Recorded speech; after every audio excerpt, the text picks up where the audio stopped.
My response to the fourth and final question of this lab report will be a summary of various techniques that we have learned throughout this course to purify and characterize certain solids and liquids. The first technique I will be discussing is recrystallization. Recrystallization is a technique used to purify solids.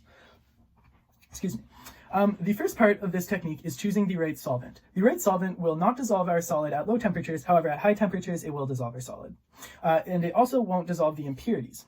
So to find the right solvent, we'll test out multiple ones. We can combine solvents that are soluble with each other to find the perfect one.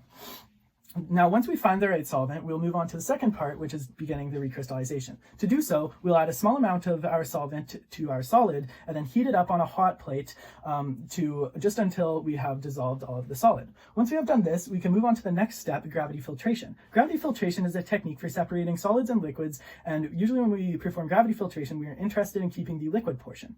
So we will be pouring this solution through the gravity filtration, and we set this up by putting a stemless funnel into a ring clamp and then putting an Erlenmeyer flask underneath to catch the liquids. Then we will put a piece of folded filter paper in the stemless funnel, and then we will be ready to pour our mixture of solid and solvent through the gravity through the setup, and then the liquids will drain into the Erlenmeyer flask, and all of the solid impurities will be caught in the filter paper as they will not be big enough to go through the pores of the paper.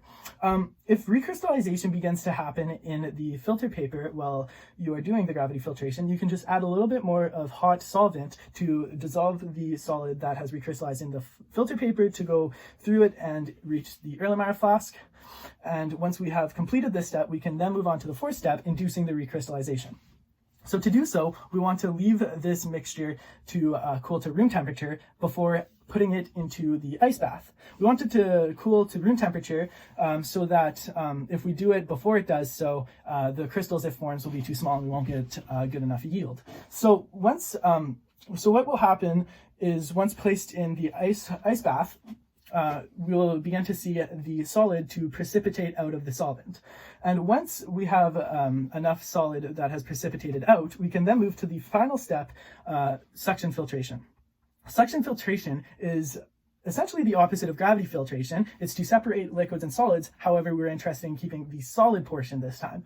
So to do this, we have to first choose the right funnel. We can either choose the Hirsch funnel for smaller volumes or the Buchner funnel for larger volumes. Once we chose the right funnel, we then place it in the sidearm receiving flask and then attach the vacuum apparatus onto it. We then turn on the vacuum, and then we will place a damp piece of filter paper dampened by our cold solvent in the funnel. Once this is all set up, we can then place our solvent recrystallized solid solution through the funnel, and then the solvent will drain to the bottom of the receiving flask, whereas the solid recrystallized solid will stay in the funnel. We will then leave the vacuum on for about 10 to 15 minutes or up until the solid has become dry and isn't clumping together anymore. Once it is dry and not clumping together anymore, we can turn off the vacuum suction and then carefully remove the solid portion onto another piece of filter paper, and we have then successfully completed the recrystallization technique. The next technique I'll be talking about is melting point analysis. Melting point analysis is performed to assess a compound's purity and identity. To begin the melting point analysis, we take our sample and then we press it really fine with a stir rod. Once we have a really fine sample, we then take a microcapillary tube and scoop some of our sample up into it. Once we have our sample in the microcapillary tube, we can then place it in one of three slots in our melting point instrument. We are then ready to begin the melting point analysis. We turn on the machine and the temperature in it slowly increases. We will observe our sample and record 3 points. The onset point is when we first notice our solid begin to turn to liquid. The meniscus point is when we have half of our sample in a solid form and half our sample in liquid form. Then the third point we take down is the clear point, and this is when all of our sample has become liquid. So the melting point range is determined by taking the clear point and minusing it by our onset point. A broad melting point range suggests that our compound, our sample, is impure. However, a small melting point range suggests purity. So we can also perform something called a mixed melting point. This is when we have our unknown sample and then we think our sample might be a certain solid, so we mix them and then perform the melting point analysis. if our analysis comes back the same melting point as our unknown was in a small range, that suggests that our sample is indeed what we thought it was. However, if it comes back in a depressed melting point range and a more broad one, then it is in fact not the right solid, and we still don't know the unknown, so we could keep doing tests. Yeah, that's melting point. The next technique I'll be talking about is thin layer chromatography.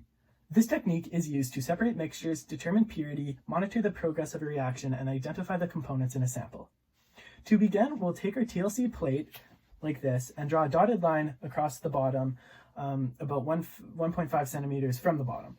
And then we'll draw 3 X's on it, signaling where each of our sample and the co-spot will go. Once we have prepared our plate, we will then prepare a microcapillary tube. We will melt the microcapillary tube right in the middle over a flame so that we have a very small opening, and it ensures that we're only going to be putting a small amount of sample onto our TLC plate. Once we have our microcapillary tube prepared, we can then spot our TLC plate. So we'll use one microcapillary tube for each of our samples, and we'll spot one compound in one spot, the one compound in another, and in the co-spot we'll put both of the compounds. Once we have fully prepared our TLC plate, we will then get the jar that we will be using as the chamber, and we will put a little bit of the eluent in it and a filter paper. Once we have our chamber prepared, we can then put the TLC plate in the chamber, and we'll have to ensure that the eluent is below the line of origin. Once in the chamber, the eluent will start rising up the TLC plate. We will take it out of the chamber once the eluent has reached about 1 centimeter from the top, and we'll draw a dotted line across it immediately. Now, the TLC plate is ready to be analyzed. We will first put the TLC plate under UV light and circle each one of the dots that appear.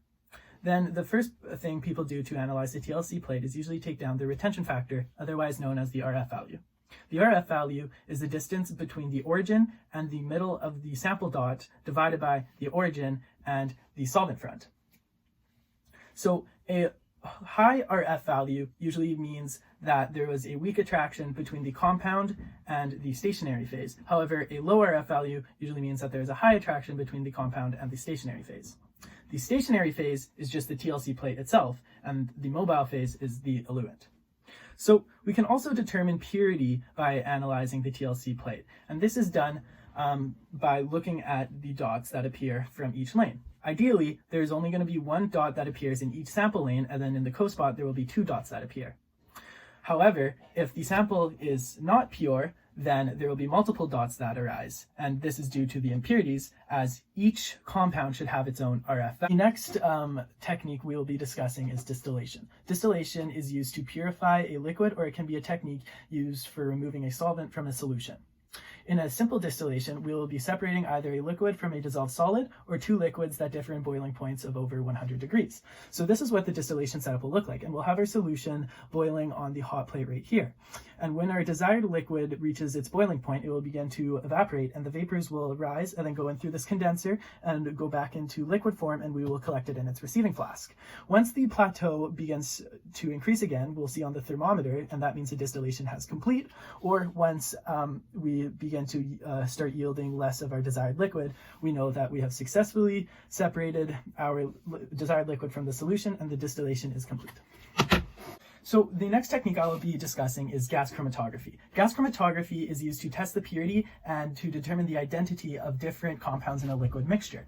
So gas chromatography works by the following. We use a glass syringe to introduce our liquid mixture into the oven, and the oven will then vaporize our liquid mixture into gas, and then this will be used, and then this little slot will bring air in to push our vaporized mixture along the columns. And the column is the stationary phase, and different compounds will pass through this column at different speeds based on dipole-dipole interactions, intermolecular forces, size. So the more polar compounds will typically go through the column slower than the non-polar ones.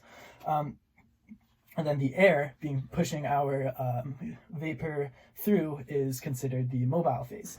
So the detector will detect when each compound goes through the column, and then it will compile all of this information and then send it to this computer, which will then graph all of the results and show it and compile all the information into different peaks and stuff, which we can then test the purity of our compound and the identity of it by comparing it with previously determined compounds and whatnot. The technique I'll be talking about next is washing and extraction. These are liquid-liquid separation techniques, and they're used to purify either a solid or a liquid. So these two techniques are done in the exact same procedure. However, they're done to do different things. Extractions are the point of an extraction is to pull a desired compound from one liquid to another. However, in washing, we are just wanting to clean a desired compound of all of its impurities and stuff. So in either case, to start this technique, we will be dissolving our compounds in an organic solvent and then adding it to our separatory funnel. And then what we're going to do is add another immiscible solvent, usually an aqueous solvent, into the separatory funnel. And then we're going to close the stopper and make sure the stopcock's closed, and then we're going to shake up the funnel, and then we're going to let it sit. And then this, we're going to see, is going to form, and it's going to form into 2 layers. And then the more dense layer will be sitting at the bottom, and then the less dense layer will be sitting at the top. In our case, we can see here that the aqueous layer has settled on the bottom as it's more dense, and then our organic layer is up top. And we will be able to just discard our aqueous layer here, as our compound of interest is sitting in the organic layer now. And we will discard it into a beaker, and then keep it until the end of the experiment, as we keep any layer anyways, just in case there was any issues. However, what we're going to do is actually perform this extraction multiple times using a small amount of volume of solvent, immiscible solvent, rather than using one large volume of immiscible solvent once, as it will ensure a better separation.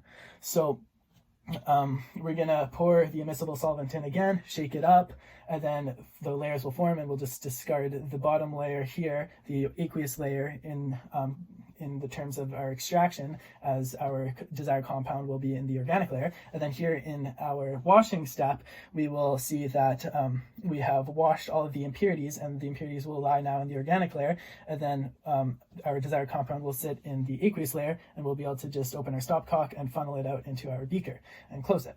So as we can see in this extraction layer, our desired compound is sitting in the organic layer. So what we have to do now with the organic layer is we have to dry it. So we will add then a brine to our separatory funnel, and what this brine will do is remove any excess water sitting in the solution.